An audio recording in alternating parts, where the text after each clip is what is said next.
What is going on, guys? Mr. Chris Smooth, and I'm here with another NBA Live 16 video. In this video, I will be talking about what I want to see from NBA Live 15 improved and when they bring it into 16. So I'm gonna start off right here, and this is just gonna be basic, the variety of dribbles that I want to see.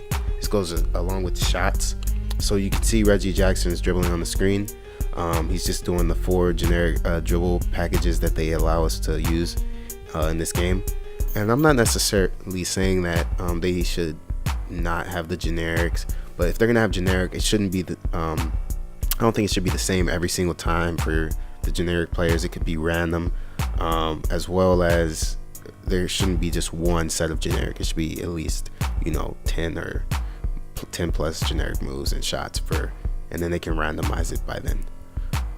Going on to number 4, this is going to be the ability to make tough or guarded shots. In this game, basically off balance shots like that step back you saw there, they're very tough in this game to make, along with guarded shots. Like even the greatest players in this game, like Steph Curry, can make a lot of very tough shots when guarded. He just needs a little slither of room, but in this game I feel like you never are really gonna make a shot like that. If the game deems it as guarded by the shot feedback, then you aren't gonna make it. And that has a part to do with difficulty, but for the most part, it's still a pretty bad thing. So number 3, this is just general chaining dribbles together. So as you can see, Steph Curry, I just went through practice mode and just did a couple dribble moves. The chaining, if you look at a straight line to the basket, if you're trying to attack the basket, I'll do a move right here, there, and I try to hit it back with a crossover. You see that he started facing the baseline.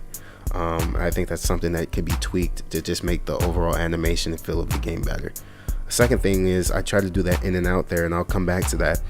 When you're trying to do an in and out move or a move in general, I know that they want to give the freedom of the move. So right here, I tried to do the in and out. I want it to make me finish that move. So once I dedicate it to that move, I live with the result, and then I can branch off once the ball hit the ground. So this is where I completed it. So I want it to take me through that, and then I am free to cross over like that and finish at the rim. All right, so number 2, I'm just going to take us through some camera angles. We've got baseline low, overhead, ESPN, we've got EA broadcast, EA action, and then baseline high. So I just gave a little preview, and I'm just going to talk about this. Is baseline low. This is one I use most of the time.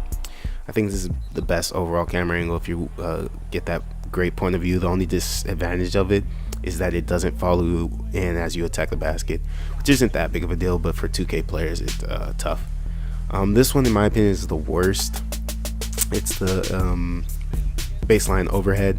The only advantage I could see is if you're a big guy with spacing, or you like your game to see all the spacing. Next is ESPN. I really enjoy this one. At times I'll switch over to it because it gives you the most authentic and true to life feel of the game. That way it looks the most realistic out of all of them. Next we have EA broadcast, which is their take on the broadcast, their original broadcast from every other game before they had ESPN. Very similar, but the difference between this one and ESPN is dynamic per each arena, and this is set for every single arena, so I'd prefer ESPN over that. Next we have EA action, which gives you a little bit closer to the action than a traditional broadcast or ESPN. I like this one because you can see player models, and it helps differentiate a little bit better than the ESPN and the broadcast.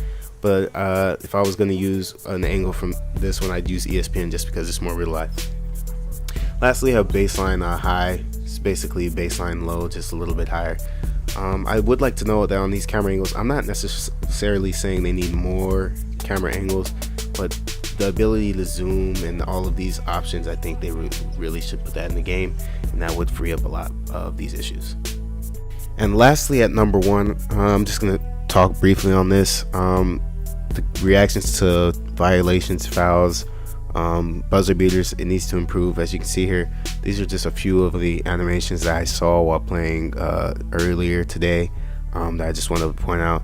they're not bad, like the look of them, but I just feel like they're too repetitive in games. But guys, that wraps it up for my top 5. So if you guys could please like this video right now, subscribe if you have not already, so you could see these other videos as they come and show support to the channel. But other than that, hope you enjoyed this, guys. I will be making some more top 5 countdown videos in anticipation of NBA Live 16, so stay tuned. Mr. Chris Move, I am out. Peace.